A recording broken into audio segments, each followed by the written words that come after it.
And then on the main card, we have Micah Perry and Daniel Rodriguez. This fight is a welterweight fight. Mike Perry and Daniel Rodriguez have a lot of knockouts on the record. Mike Perry, I believe, has 10 or 11 knockouts on his record, mostly at the beginning of his career, so 11 knockouts and 3 decision wins. No submission wins on his record. He has 7 losses, 1 knockout loss, and 1 submission loss. All the rest coming by decision. His opponent, Daniel Rodriguez, 13 wins and 2 losses. He's currently 34 years old. I'm not sure if we saw it before, but he is having the height advantage. He is going to have the reach advantage in the fight. He's 6'1" tall, so a 3-inch height advantage, and then a 3-inch reach advantage for Daniel Rodriguez in the fight. He has 13 wins and 2 losses. If you look at how he wins his fight, so he has 7 knockout wins, 4 submission wins, and 2 decision wins. In my opinion, he has the better grappling, the better wrestling skills in Daniel Rodriguez, and in my opinion, also has the better striking. I think all around in this fight with Daniel Rodriguez and Mike Perry. To be honest, I think Daniel Rodriguez, everywhere the fight goes, I think he will have the advantage. Some people might think that Mike Perry might have a little bit of a wrestling advantage, maybe a little bit of a striking advantage, something like that. But overall, I think Daniel Rodriguez is going to win the fight wherever the fight goes. If you look at his last couple of fights inside of the UFC, on Dana White's Contender Series, he landed 4 takedowns in the fight, 108 significant strikes to 95 significant strikes. We get a unanimous decision. Got a guillotine against Tim Means, got a knockdown on the fight, even attempted the submission, got the submission in the second round. He did a dominant decision win over Gabe Green, got 1 takedown in the fight against Dwight Grant, got the knockdown, got 3 knockdowns in the fight, and got the knockout in the first round. Against Nicolas Dalby, 83 significant strikes to 50 significant strikes. If you look at the matchup preview, this is very, very interesting for this fight. So Daniel Rodriguez is the southpaw in the fight, has the reach advantage, has the height advantage, but guess what, guys? He's striking in the fight is way, way different. So Daniel Rodriguez lands 7.68 significant strikes per minute. Mike Perry lands 4.35 significant strikes per minute. Daniel Rodriguez just lands way more strikes than Mike Perry does. Has a really good striking defense. Has really good takedowns. He lands at 90% of his takedowns. Lands 1.34 takedowns in every single one of his fights. Lands at a 62% accuracy rate. So I think in the wrestling game, in the grappling game, I think Daniel Rodriguez is 100% going to have the advantage. And even in the striking game, I mean these little striking accuracy, the striking lands per minute, these strikes absorbed per minute, the defense, all of this might be a little bit skewed just because Mike Perry has been fighting a lot better competition like Tim Means, like Jav Neal, Vicente Luque, Donald Cerrone, Max Griffin, Santiago Ponzinibbio, all these type of guys in the welterweight division, just really top tier guys in the welterweight division. That is the main reason that these striking differentials look this way. I mean, obviously, you wouldn't expect that Mike Perry and Daniel Rodriguez would have that much of a striking differential in the fight. Obviously, Mike Perry has gotten way too big of step up in competition against Donald Cerrone. I mean, there's no way I would have given Mike Perry a shot against Donald Cerrone, a shot against Santiago Ponzinibbio, Vicente Luque, Jav Neal. I would have never given him any of those type of guys. But now he's fighting Daniel Rodriguez. This fight mainly is going to stay on the feet. Mainly is going to be a kickboxing, a boxing type of fight. Both fighters are going to clip each other in the fight. It's going to be a really good boxing and kickboxing type of fight. But Daniel Rodriguez has one thing that Mike Perry does not: really good takedown accuracy and a really good takedown defense and really good submission skills as well. So I think in this fight, Daniel Rodriguez is going to have the wrestling advantage, the grappling advantage. The striking game is going to be very even. But D-Rod is the taller fighter by 3 inches, has a 3-inch reach advantage in the fight. So even in the striking game, in my opinion, he's going to have the advantage there. So in the striking game, in the wrestling game, in the BJJ game, pretty much everywhere you look at this fight, I think Daniel Rodriguez is going to have the advantage. Even though he is 34 years old, I still think everywhere you look at the fight, even in the cardio, even in his chin, pretty much everywhere, I'm gonna have Daniel Rodriguez winning the fight. I think it's gonna be a very interesting fight on the feet. In the grappling game, I will give Daniel Rodriguez the advantage. So overall, I think it's going to be a close fight. Mike Perry could win one of the rounds, could clip Daniel Rodriguez in the fight, but overall, I'm going with Daniel Rodriguez to win the fight by 30-27 unanimous decision.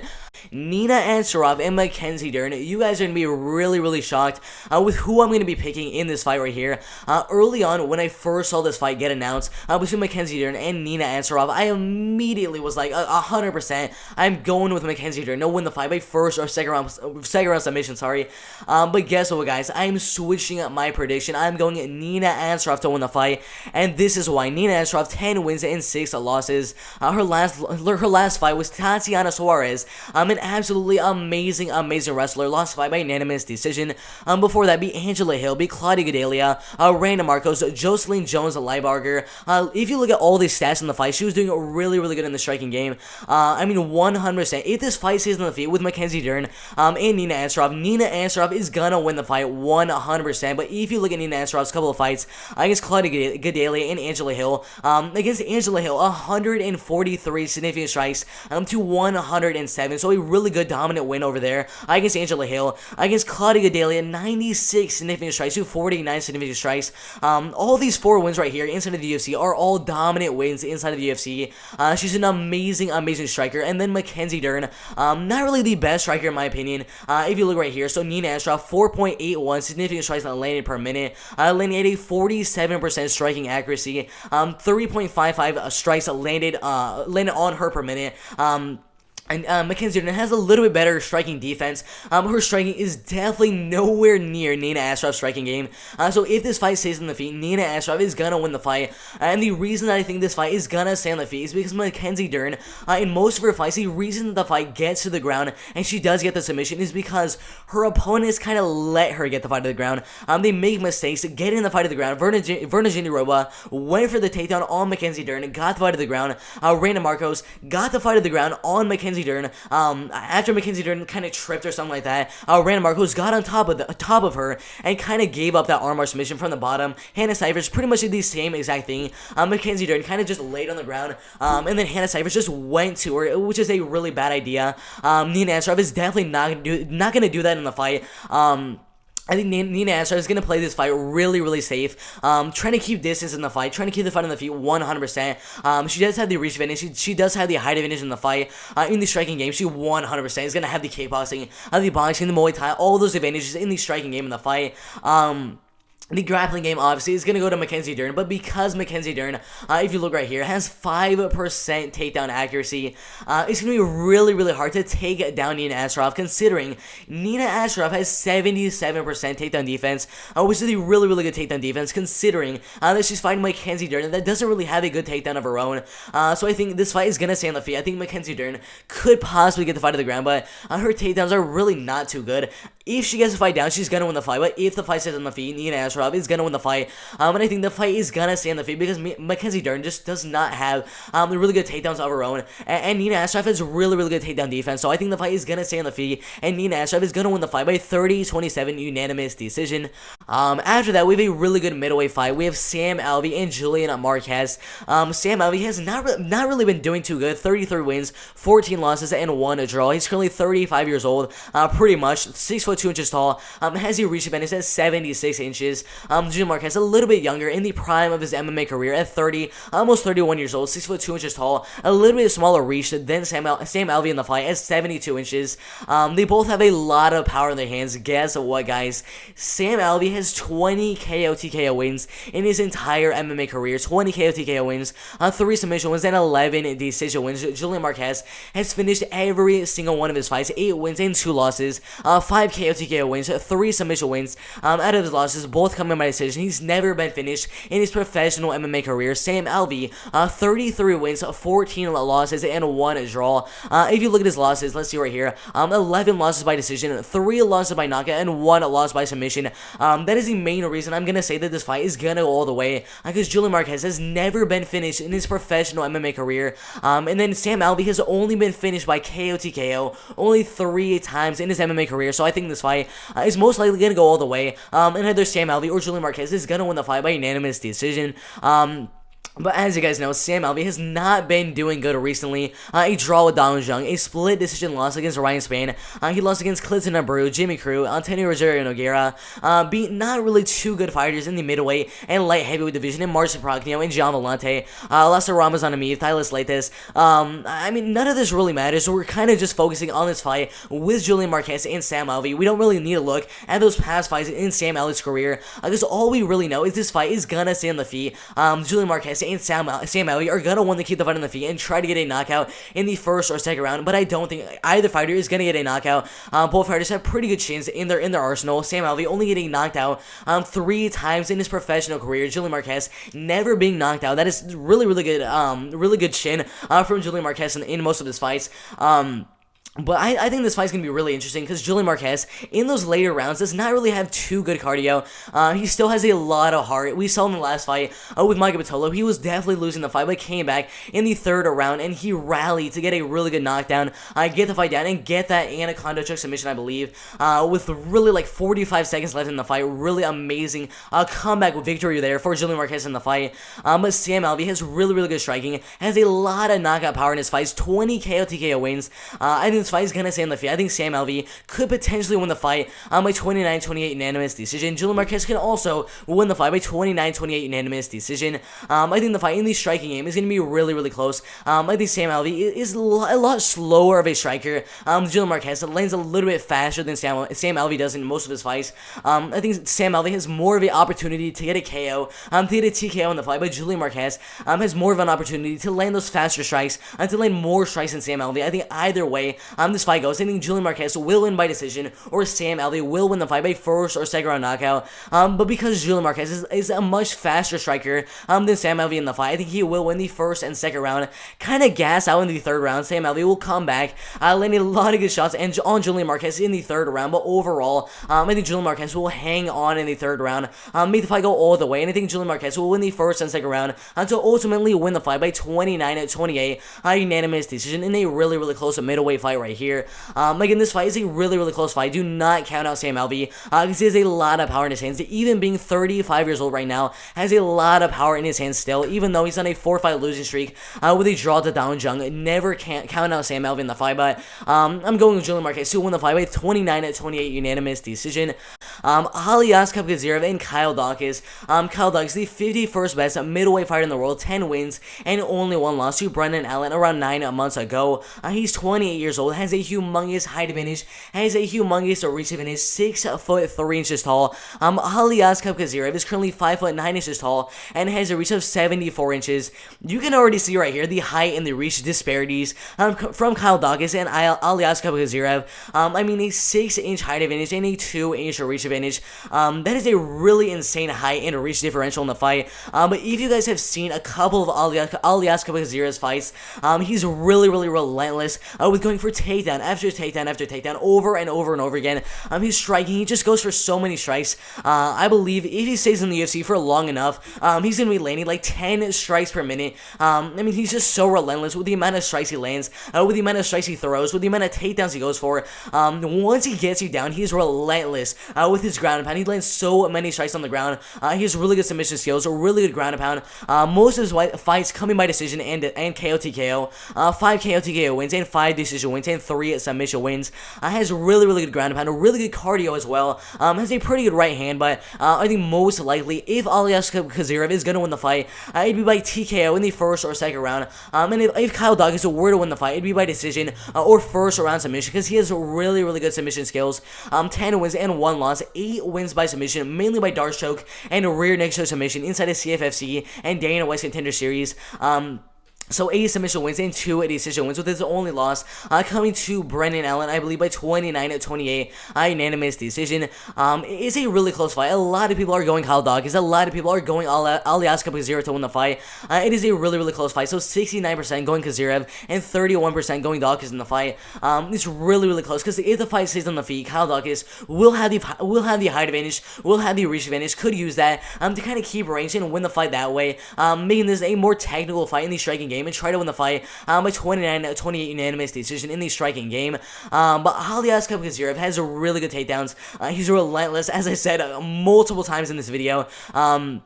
But I think there's going to be multiple times where Aliaskhab Gazirov is going to get the fight to the ground and get on top of Kyle Dawkins, landing a lot of good ground and pound shots on Kyle Dawkins. I don't think he's going to get a submission on Kyle Dawkins, because he does have a really good submission defense. But the one thing I really need to look at for this fight is Kyle Dawkins' second to last fight with Brendan Allen. He landed 3 takedowns in the fight, but guess what, guys?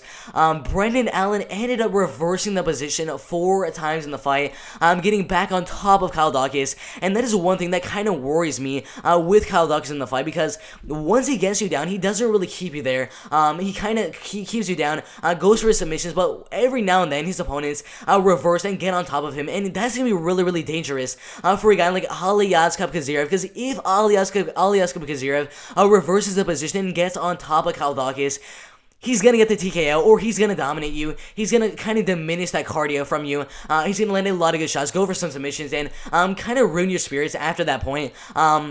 So I think the main way for Kyle Dawkins to win the fight is gonna get a takedown in the fight and keep on top of Aliyazkab Kazyrev, but it's a really hard thing to keep on top of Aliyazkab Kazyrev, because he's so relentless on the ground, and could reverse the position so easily. I think all around this is gonna be a really, really amazing fight, possibly gonna be a fight of the night between Aliyazkab Kazyrev and Kyle Dawkins. It's gonna be a really good fight because Kyle Dawkins has a height advantage, has a reach advantage. Aliyazkab Kazyrev has a really good ground and pound. Kyle Dawkins has a really good submission skill. So I mean, it's a really close fight. I mean, I've been kind of contemplating who I'm gonna pick for the fight, but because Aliyazkab Kazyrev has a really good ground and pound, a really good cardio, has really good takedowns, defends his submissions really, really well. I think he's gonna get the fight down, land a takedown in the first round, kind of diminish some of that cardio from Kyle Dawkins in the fight, and in the second round, land a lot of good ground and pound shots and finish Kyle Dawkins by TKO in the second round in the fight. Again, this is a really, really close fight. A lot of people are going with the underdog, and Kyle Dawkins to win the fight. And again, I'm not going for Aliyazkab Kazyrev just because he has the undefeated record. He is 13-0 as a professional fighter. That is not the only reason I have Kazyrev winning the fight. He's just so relentless, amazing cardio, amazing ground and pound, really, really good striking. He's a really good clinch work, really good body shots. I mean, that's the main reason I have him win the fight by KO, TKO in the second round of the fight. Amazing fight in the third to last fight on on UFC Fight Night on ABC. Vettori versus Holland. A really, really good middleweight fight there. We have Arnold Allen and Sodiq Yusuff. This fight is a co-main event in a featherweight fight at UFC on ABC2. Vettori versus Holland. This fight is a really, really close fight. Arnold Allen, the 11th best featherweight fighter in the world, 16 wins and only 1 loss so far, has gone undefeated inside of the UFC. Sodiq Yusuff, 11 wins and only 1 loss. The 13th best featherweight fighter in the world, only 1 loss, and is also undefeated inside of the UFC. The betting odds for the fight really, really close. -140 and then +110. It's a really, really close fight. They're both 27 years old. Sodiq Yusuff has a little bit of a height advantage and a little bit of a reach advantage at 5'9" inches tall and has a reach of 71 inches. Allen, 5'8" inches tall and has a reach of 70 inches. So far, it's a really, really close fight. The tabloid predictions actually have the underdog in Arnold Allen winning the fight. 60% going Allen to win the fight, mainly by decision, and then 40% going Yusuff to win the fight, mainly by decision, and then a lot of people have Yusuff winning the fight by KO and TKO. If you guys know Sodiq Yusuff, he has a lot of power in his hands, and it seems like every single time he goes out there, he lands a big shot that can possibly knock out his opponent. He's a very, very powerful featherweight fighter in this division. A decision win over Andre Fili, a first-round knockout win over Gabriel Benitez, a decision win over Shayman Moraes, a first-round knockout win over an undefeated fighter in his first fight inside the UFC in 2018, a decision win against Micah Davis, also an undefeated fighter on Dana White's Contender Series. His only loss to Luis Gomez in 2017 by first-round slam knockout. If you look at how he wins his fights, 6 KO TKO wins and 5 decision wins, 0 submission wins on his record, and then his only loss came by TKO in the first round against Luis Gomez. His opponent Arnold Allen is a left-handed fighter. Sodiq Yusuff is a right-handed fighter. Arnold Allen has a lot of power in that left hand. 16 wins and only 1 loss, with a second-round knockout, a first-round doctor stoppage, a decision win, a first-round submission, a second-round submission, a second-round knockout, a first-round knockout. His only loss as a professional MMA fighter in 2014 by unanimous decision. But after that decision win right there, second-round doctor stoppage, joined the UFC in 2015. Third-round submission win, decision win, get a very, very close decision win over Makwan Amirkhani, a third-round front choke submission win over Maz Burnell, then got 3 decision wins in a row over Nick Lenz, Gilbert Melendez, and Jordan Rinaldi. if you look at the stats in the fight, it's a really close fight. The reach advantage obviously going to Sodiq, the height advantage going to Sodiq. The striking advantage 100% going to Sodiq. He lands way more strikes every single minute, 6.1 strikes every single minute, and landing at a 49% efficiency rate. The defense advantage going to Arnold Allen. He really defends the shots of his opponent in the striking game really well. But Sodiq and Arnold Allen have really good cardio.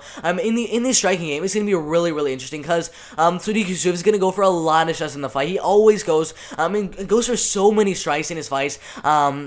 And then Arnold Allen can kind of tire Sodiq out on the feet, using his amazing defense in the striking game to try and tire out Sodiq for the later rounds in the fight. But should be a really close fight in the striking game. I'll probably give a slight edge to Sodiq in the striking game, just because even if the striking is really even, with 50 strikes going for Sodiq and then 50 strikes going for Arnold Allen, the way that the judges are gonna kind of differentiate the striking from both fighters in the fight and try to get the rounds to one of the fighters in the fight is because whoever is throwing the most power in those punches is probably going to get the round. And if the round is 15 strikes to 15 strikes, whoever is landing the more powerful shots in that fight is going to win the round, and that person is going to be Sodiq.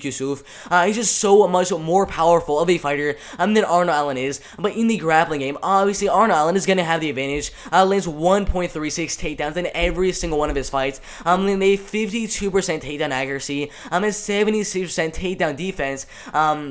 Should be really interesting because Sodiq literally has not attempted one takedown or even gotten one takedown in his UFC career. Absolutely insane, but has some pretty good takedown defense at 72%. So in this fight, if Arnold Allen can get him to the ground, he's probably going to win the fight, but it's going to be really tough because Sodiq has some pretty good takedown defense, but if he gets him down, Arnold Allen is going to win the fight, and if the fight's in the feet, it's going to be really close, with the advantage only going to Sodiq just because he has that power in his right hand. But in this fight, in the striking game, Arnold Allen is probably going to be playing more of a counter puncher type of fighter. When Sodiq goes for a big right hand, he's going to defend that shot and go for a left hand and try to kind of tag Sodiq with a straight left hand, then go for a takedown, get the fight down, go for some ground and pound, get some control time, go for some submissions, and try to win the fight that way. 100% the grappling going to Arnold Allen, the striking, in my opinion, going to Sodiq. So the main thing I'm looking at for this fight is if Sodiq can keep the fight on the feet, and if Arnold Allen can get the fight to the ground. That is the thing we don't really know what's going to happen, because Arnold Allen, I mean, we haven't really seen him fight guys like Sodiq who have really good power in their hands, has really good striking, and have really good takedown defense.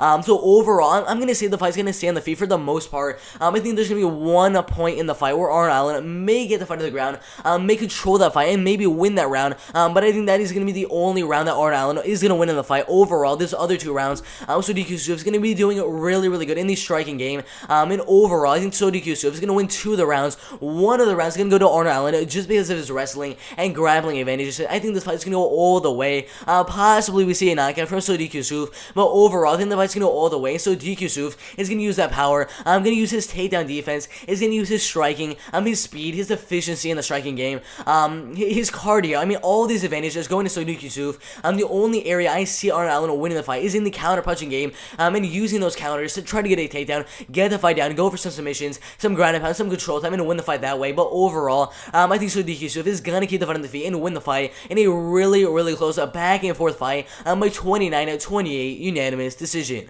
And then in the main event, I'm gonna say it right now: domination. Marvin Vettori is going to win the fight. It's pretty simple. This is a 5-round fight in the middleweight division. And after seeing the last fight with Kevin Holland, I mean, God dang. It was an absolute domination from Derek Brunson. Lost the fight by like 50-44, 50-45, somewhere around there. Unanimous decision. Before that was on a 5-fight win streak. Ronaldo Souza, Charlie Ontiveros, Darren Stewart, Joaquin Buckley, Anthony Hernandez. He was doing really good in the middleweight division. He had a lot of hype in the middleweight division after knocking out Jacare Souza from the bottom. I mean, it was absolutely insane. But he's fighting Marvin Vettori, the younger fighter, he has some pretty good power in his hands. 16 wins, 3 losses, and 1 draw. 9 submission wins, 2 knockout wins, and 5 decision wins. To be quite honest, I think Marvin Vettori is going to get the takedown super easily on Kevin Holland, get right on top of him so fast. Kind of do exactly what Derek Brunson did, but with more volume. That's pretty much the difference let's see between the Derek Brunson Kevin Holland fight and Marvin Vettori Kevin Holland fight is because in the fight with Derek Brunson and Kevin Holland, Derek kind of just took him down and didn't really know what to do on the ground. He wasn't really landing significant strikes. He wasn't really going for submissions. It's going to be a lot different with a guy like Marvin Vettori. He's going to get him down, and once he gets him down, he's going to go for ground and pound. He's going to go for a lot of elbows. He's going to go for submission after submission after submission. And seeing this is a 5-round fight, Marvin Vettori has really good cardio. Kevin Holland, I don't really know if he can handle the takedown onslaught from Marvin Vettori. Marvin Vettori is going to take him down at least 6, 7, 8 times in the fight, dominate him on the ground. The striking game, obviously Kevin Holland will have the advantage. But it doesn't matter if you have that height advantage, that reach advantage, the striking advantage, if you cannot handle yourself on the ground. And I do not think he will handle himself on the ground against Marvin Vettori, considering he got absolutely dominated by Derek Brunson. So I think Marvin Vettori gets a takedown really easily in the first round. And in the second round, I think he latches in a rear naked choke submission on Kevin Holland in the fight. It's going to be an absolute domination. For all of you guys out there that think that Kevin Holland is going to win the fight, I don't think there are many of you that are thinking that Kevin Holland is going to win the fight. Tablet your predictions. 90% going for Vettori to win the fight, mainly by unanimous decision. Then a lot of people have him win the fight by submission. In my opinion, I think he's gonna get that submission. I think he's gonna dominate him on the ground, landing a lot of good ground pound shots, landing a lot of submissions over and over, takedown after takedown after takedown. And in my opinion, get the submission in the second or third round in the main event of UFC on ABC 2, Vettori versus Holland.